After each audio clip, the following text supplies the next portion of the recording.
لله رب العالمين وصلى الله وسلم وبارك على نبينا محمد وعلى آله وأصحابه أجمعين. የዛሬው ጁምዓ የመጨረሻው ወርሃ ረመዳን ጁምዓ ነው። ጁምዓ በራሱ ውድ ቀን ነው። የሳምንቱ የሙስሊሞች ዒድ ነው። በጁምዓ ውስጥ ደግሞ ሰዓተል ኢጃባ አለች። لا يقوم فيها عبد مسلم يسأل الله عند مسلم የሆነ ሰው አላህን በመለመን አይቆምም አላህ ዱዓውን የሚቀበለው ቢሆን እንጂ የተባለላት ያችን ወቅት የቷናት በሚለው ላይ የተለያዩ አቋሎች ከዑለማዎች ተገኝተዋል። በተለይ ከዐስር በኋላ ያለችው ግን የበለጠ የምታጓጓ ስለሆነች በዚህ ቀን በአጠቃላይ በተለይም ደግሞ ከዐስር በኋላ ባለው ሰዓት በዱዓ በዚክር በቁርአን እና በተለያዩ የኸይር ስራዎች ተጠምደን መዋል ይገባናል። ምናልባትም ዳግም ልናገኘው እንችላለን፣ ጉጉቱ አለን እያንዳንዳችን። መቼም ህይወትን ጠግቦ የሚሰናበታት የለም። ነገር ግን የዑምራችን ውሳኔ ያለው በአላህ እጅ ስለሆነ የመጨረሻዋን ልትሆን ትችላለች የሚለውን ማሰብም ብልህነት ነው። ስለዚህ መበረታታትና መጠንከር ዱዓ ላይ፣ ኸይር ላይ፣ ሰደቃ ላይ በተቻለው ማንኛውም ውጁህ አልኸይር ላይ ተግተን ልናሳልፍ ይገባል። ስለዚህ እጅግ አጓጊ ቀን ስለሆነች ለይለቱል ቀድርን ቆሞ ያሳለፈ ያለፈ ወንጀል ሁሉ ይማርለታል ብለዋል ነብዩ ሰለላሁ ዐለይሂ ወሰለም። በቡኻሪ ከአቡ ሁረይራ እንደተወራው በአንድ ቀን ነፃ መሆን ማለት ነው። ጊዜው አጭር ነው፣ ትርፉ ደግሞ ትልቅ ነው። አላህ ሊሰጠን ስለፈለገ ነው ሰበቡን ያቀለለው። ስለዚህ ይህንን ልንሻማ ይገባል። ስለ ለይለቱል ቀድርም ሆነ ስለ ዐሽረል አዋኺር በተለያዩ አጋጣሚዎች እንደሰማችሁ አልጠራጠርም። ብዙ በዚህ ጊዜ መውሰድ አልፈልግምና ሌላ ሁለት ነጥቦችን አነሳለሁኝ። አንደኛው ዘካ ነው። ዘካ ከእስልምና ትልቅ መሰረቶች መካከል አንዱ ነው። ዘካን በትክክል ሙስሊሞች ቢሰጡና ለሚገባው ሰው ቢውል ኖሮ ድህነት ይሰወር ነበር። በታሪክ ደግሞ ተከስቷል። ዘካን በአግባቡ ያወጡ በነበረ ጊዜ ፈቅር እየተሰወረ ነው የመጣው። ዘካና አውቃፍ ቢተገበሩ ከሙስሊም ማህበረሰብ ቤት ድህነት እስከ ወዳው ሊሰናበት ይችላል። ምክንያቱም ብዙ መስራት የሚችሉ አቅልና ጉልበት ያላቸው ሰዎች መነሻ በማጣት ድሃ ሆነው የሚኖሩ አሉ። ዒባዳ ነው፣ ወደ አላህ የምንቃረብበት ትልቅ ዒባዳ ነው። ሐቅም ነው፣ የአላህ ሱብሓነሁ ወተዓላ ሐቅ ነው በእኛ ላይ ያስቀምጠው ለድሆች ብሎ። የእኛም አይደለም ያ ገንዘብ። ባለ ገንዘብ ዘካን ሲለግስ የእሱ ችሮታ አድርጎ ሊያስበው ሁሉ አይገባም። የአላህ ፈሪዳ ነው፣ ለዚያ ሰው የተሰጠው ሐቁ ነው። ወለዚነ ፊ አምዋሊሂም ሐቁን ማዕሉም ሊሳኢ ወልመሕሩም ብሎ እንደገለጸው ማለት ነው። እርግጥ በመስጠትህ አጅር ታገኛለህ፣ ከዚያ አንጻር ተጠቃሚ ነህ። በመከልከልህ ደግሞ ትልቅ ቅጣት አለ። ግን የራሱን ሐቅ ነው የምትሰጠው። በዚህ መልኩ ልናስበው ይገባል። ባለመስጠታችን የሚያስጠይቀን የሌላ አካል ገንዘብ በእኛ ገንዘብ ውስጥ የተቀላቀለ ነው። በሸርዕ እይታ ይሄ ነው ማለት ነው። ለዚህ ነው አላህ ስብሓነሁ ወተዓላ ወለዚነ የክኒዙነ አዘሀበ ወልፊደተ ወላ ዩንፊቁነሃ ፊ ሰቢሊላህ ፈበሽርሁም ቢዐዛቢን አሊም። እነዚያ ወርቅና ብርን የሚያደልቡ በአላህ መንገድም የማይመጸውቱ በአሳማሚ ቅጣት አብስራቸው። የውመ ዩሕማ ዐለይሃ ፊ ናሪ ጀሃነም። እነዚያ ገንዘቦች ራሳቸው በሚግሉበት ቀን ጀሃነም እሳት ውስጥ ገብቶ ፊዳውና ዘሀቡ ማለት ነው። ፈቱክዋ ቢሃ ጅባሁሁም ግንባሮቻቸው ይጠበሳሉ በእነዚያ ብሮች። ወጁኑቡሁም ጎኖቻቸውና ወዙሁሩሁም ጀርባዎቻቸው አለ።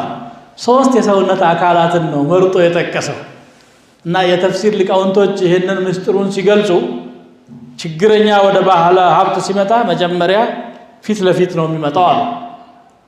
ክፉ ከሆነ ፊቱን ነው የሚያዞረው። ስለዚህ ይሄ ፊት ወንጀል ሰርቷልና ዩክዋ መጠበስ አለበት ማለት ነው። ቀጥሎ ጎኑን ነው የሚሰጠው፣ ቀጥሎ ደግሞ ጀርባውን ነው የሚሰጠው። ስለዚህ ሶስቱ አካላት በክፋቱ ላይ የተሳተፉ ናቸው። فتقوى الجباه وتقوى الجنوب وتقوى الظهور ለዚህ ነው ብለው ይገልጻሉ በሌላ አንቀጽ ደግሞ ولا تحسبن الذين يبخلون ما آتاهم الله من فضله الله ከችሮታው የሰጣቸውን ነገር የሚነፍጉ እንዳታስባቸው هو خيرا لهم ያ ንፍግናቸው ለነሱ በጎ ነገር ብለው ሊያስቡት አይገባም لا يحسبنهم لا تحسبنهم قراءة አለ ለነሱ በጎ አይደለም እህሳ بل هو شر لهم ይልቁንስ ይሄ ንፉግነታቸው ሸር ነው ምክንያቱም ገንዘቡን መጥፋቱ አይቀርም ወንጀሉን መጻፉ አይቀርም ሁለት ኪሳራ بل هو شر لهم ብሎ ሲያበቃ سيطوقون ما بخلوا به يوم القيامة ያንን የነፈጉትን ነገር አንገታቸው ላይ ተጠልቆላቸው ይታነቁበታል ይላል በሐዲስ ደግሞ እንደመጣው ገንዘቡ شجاعا اقرع እባብ ሆኖ ይመጣና ተጠምጥሞበት ሰውነቱ ላይ እንዲህ ወደ አይኑ ወደ ፊቱ ያቃጣ አና ማሉከ አና ከንዙከ ይለዋል እኔ ገንዘብህ ነኝ እኔ ድልብህ ነኝ እያለ ያሰቃየዋል ብሎ ነብዩ ሰለላሁ ዐለይሂ ወሰለም ዘካ ባለ እንሰሳ ሆኖ ዘካውን የማይሰጥ ሰውየው ሜዳ ላይ ተጋድሞ فتطؤه باخفافها وتنطحه بقرونها በእግሮቻቸው ይረግጡታል በቀንዶቻቸው ይወጉታል ብለዋል ባለ ግመሉም ባለ ፍየሉም ባለ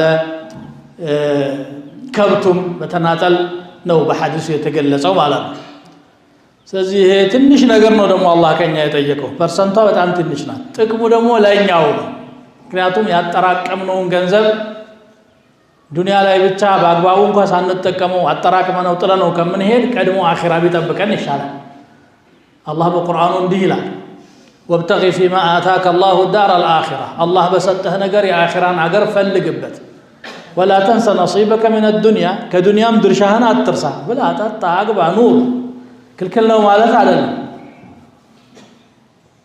وأحسن كما أحسن الله إليك الله لا أنت ولا تعندوا على هلو أنت من لبارعوتشو ولا تعوالي بمنهم هذا اللي متمرد كون دو فتنا يوانا جنزب أنت لا يزرقف يا رجال عندهم دمودها يا رجال أنتم بسوسهم بأنت يفتننا والله وجعلنا بعضكم لبعض فتنة كفيل ولا كفيل فتنا تينኛው ለበሽተኛው በሽተኛው ለጤነኛው ጉልበተኛው ለደካማው ደካማው ለጉልበተኛው እዚሁ እኛም በእኛ ነው እየፈተነን ያለው አላህ Subhanahu Wa Ta'ala ስለዚህ ያችን ነገር ሰንዘር በማድረግ ከተጠያቂነት ለመዳን ጥረት እናድርግ ያው አህካሙ በኹጥባ ተዘርዝሮ የሚያበቃ አይደለም ደርስ የሚያስፈልገው ስለሆነ ፈዳኢሉንና ዑቁባውን ነው እየገለጽኩ ያለሁት የዘካ ነገር ዘካ በነገራችን ላይ የግድ ከረመዳንም ጋር አያያዝም ብዙ ባለ ሀብቶች ዘካን የሚያስታውሱት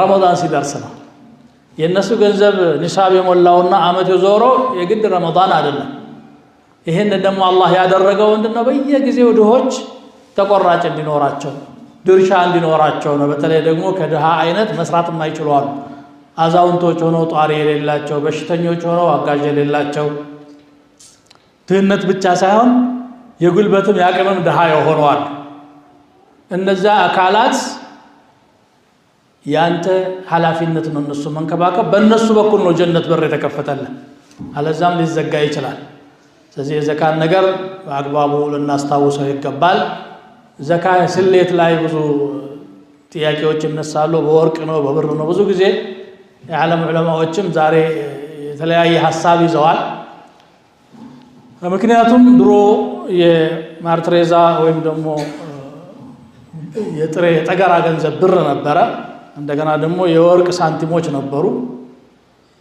በዛ ነበር ሰው የሚገበያየው እንግዲህ ዛሬ 100 200 ዓመት ጊዜ ወዲህ ደግሞ ይሄ ወረቀቱ ተክቶ መጥቷል ዋጋው ደግሞ በጣም የሚዋዥቅ ስለሆነ አንድ ቦታ ላይ ስለማይቆም በምን እንተምነው በሚለው ላይ በወርቅ መተመን አለበት ያሉ ዑለማዎች አሉ የወርቅ ተመኑ በሸሪዓው የመጣው 20 ሚስቃል ነው ወይም 20 ዲናር ነው 20 ዲናር ማለት ወደ ግራም ሲቀየር 85 ግራም ነው የ85 ግራም የመካከለኛ ወርቅ ዋጋ በገበያ ላይ ወይ በባንክ አካባቢ ያለው በመጠየቅ ማስላት ይቻላል አይ በብር ነው መሆን ያለበት የሚለው ደግሞ 595 ግራም ብር ነው በፊዳው የዚህም ደግሞ እንደዚሁ ዋጋው በባንኮች በምንም ይወጣል በርግጥ የብሩ ዋጋ በጣም የወረደ ስለሆነ በብሩ መታሰቡ የተሻለ ነው የሚል ፈትዋ አውጥተዋል። በዚህ ዙሪያ ነው የሚሽከረከረው። መጨረሻ የሚወጣው ፐርሰንት ላይ ሁሉም ይስማማል። የሚወጣው ፐርሰንት በመቶ 2.5 ነው ወይም ከየ200 ብር 5 ብር ነው። እቺን ገንዘብ አብዛኛው ሰው ያጣት ነው። እንደዚህ በአግባቡ ተጠንቀቀን ብናወጣ የብዙ ቤቶችን ችግር መፍታት እንችላለን። ብዙ ስራ ፈቶችንም ወደ ስራ ማስገባት እንችላለን ማለት ነው። ከዘካ ጋር ተያይዞ ያው ጊዜው ትንሽ ልውሰድባችሁና ትንሽ የሰደቀተል ፍጥር ጉዳይ ላንሳ። ሰደቀተል ፍጥር እንግዲህ ዋጅብ ነው እያንዳንዱ ሰው ላይ ከፍ ያለ ገንዘብም አያስፈልገውም። የዕለቱን ጉርሻ የራሱና የቤተሰቡን ሸፍኖ የሚተርፍ ነገር ያለው ሁሉ ያወጣል በራሱ በልጁ በሚስቱ في قول أكثر الفقهاء የሚያወጣው በእህል ነው ወይስ በገንዘብ ነው የሚለው በየአመቱ የሚነሳ ጭቅጭቅ ነው። በገንዘብ ማውጣት አይሆንም ብሎ ቢድዓ ነው እስከ ማለት ድረስ የሚሄዱ አሉ። ችግር የለውም የሚሉ አሉ። ግን ይሄ ኺላፍ ዛሬ የመጣ ሳይሆን ከሰሃቦችም ዘመን በተወሰነ ደረጃ ነበረ። በታቢዖች እነ ዑመር ብን ዓብድልዓዚዝ እና ሐሰን አልበስሪ በገንዘብ ይቻላል ብለዋል። ከአኢማዎች ኢማሙ ቡኻሪ ይህንን ብለዋል። ኢብኑ ተይሚያ መርጠውታል። በገንዘብ መሆን መስለሓ ካለ ይቻላል። ግን አስሉ በእህል መሆን ነው። ደግሞ እህልን የሚጠቀሙ ድሆች በየጎረቤቶቻችን አሉ። ደስ ብሏቸው የሚቀበሉ ሰው ዘካተል ፊጥር ትዝ የሚለው ለሰላት ሲሄድ ነው። ከዛ በፌስታል እህል አንጠልጥሎ የሚሄድ ሁሉ አይቻለሁ። አይደለም። ቀደም ብላችሁ አስቡና ወጎረቤታችሁ ላሉ ድሆች እህሉን ስጧቸው። ወር ሁለት ወር የሚገፉበት አቅም ካለ እሱ ተመራጭ ነው። ከኺላፍም እንወጣለን። ምክንያቱም በእህሉ አይሆንም ያለ አንድ ዓሊም የለም። ጭቅጭቅ የተፈጠረው በገንዘቡ ላይ ነውና በገንዘብ የሚደረገው አስገዳጅ ነገር ሲኖር ወይም ደግሞ በጣም ጠበቅ ያለ ሐጃ ሲኖር እንጂ አስሉ መሆን የሚገባው በእህል ነው የሚለውን አስምረውበታል።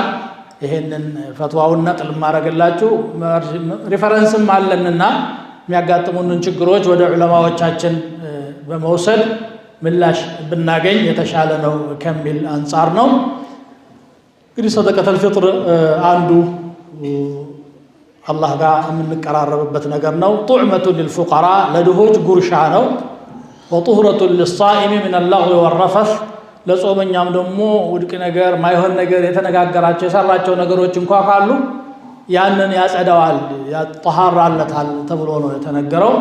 በዚህ ቀን ያለው ሰው ቤት ውስጥ ከቤት ዘመዱና ከልጆቹ ጋር ፏ ብሎ ደስ ብሎት ዒድ ሲያሳልፍ ደሃ ደግሞ የዛሬ ምሳይኔት አባቴ የሆነ መበላው እያለ ድህነቱን እያንቀራጨና እያዘነ ማሳለፍ የለበትም።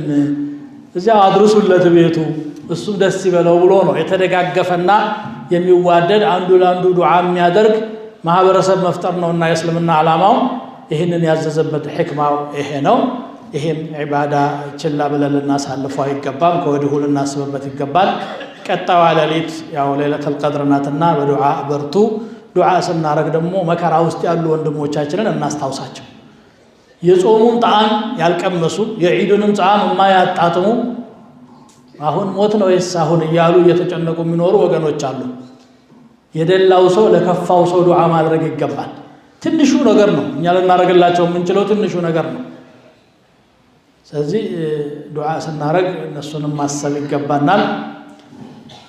ثم صلوا وسلموا على نبيكم كما أمركم في محكم تنزيله في قوله الحكيم إن الله وملائكته يصلون على النبي يا أيها الذين آمنوا صلوا عليه وسلموا تسليما اللهم صل وسلم وبارك وأنعم على عبدك ورسولك نبينا محمد وعلى آله وأصحابه اللهم انصر الإسلام والمسلمين اللهم أعز الإسلام والمسلمين اللهم أزل عنا الوباء والغلاء والزلازل والفتن والمحن ما ظهر منها وما بطن يا أرحم الراحمين اللهم أنت القوي ونحن الضعفاء وأنت الغني ونحن الفقراء اللهم إنك أمرتنا فتركنا ونهيتنا فارتكبنا ولا يسعنا إلا عفوك فاعف عنا يا أرحم الراحمين ربنا اغفر لنا ذنوبنا وإسرافنا في أمرنا وثبت أقدامنا وانصرنا على القوم الكافرين اللهم انصر الإسلام والمسلمين اللهم أعز الإسلام والمسلمين اللهم تقبل قيامنا وصيامنا اللهم تقبل تضرعنا إليك. اللهم اهد نفوسنا وآتها تقواها وزكها وأنت خير من زكاها وأنت وليها ومولاها. اللهم إنا نسألك الجنة وما قرب إليها من قول أو عمل، ونعوذ بك من النار وما قرب إليها من قول أو عمل. عباد الله، إن الله يأمر بالعدل والإحسان وإيتاء ذي القربى وينهى عن الفحشاء والمنكر والبغي يعظكم لعلكم تذكرون. فاذكروا الله يذكركم واشكروه على نعمه يزدكم ولذكر الله أكبر والله يعلم ما تصنعون.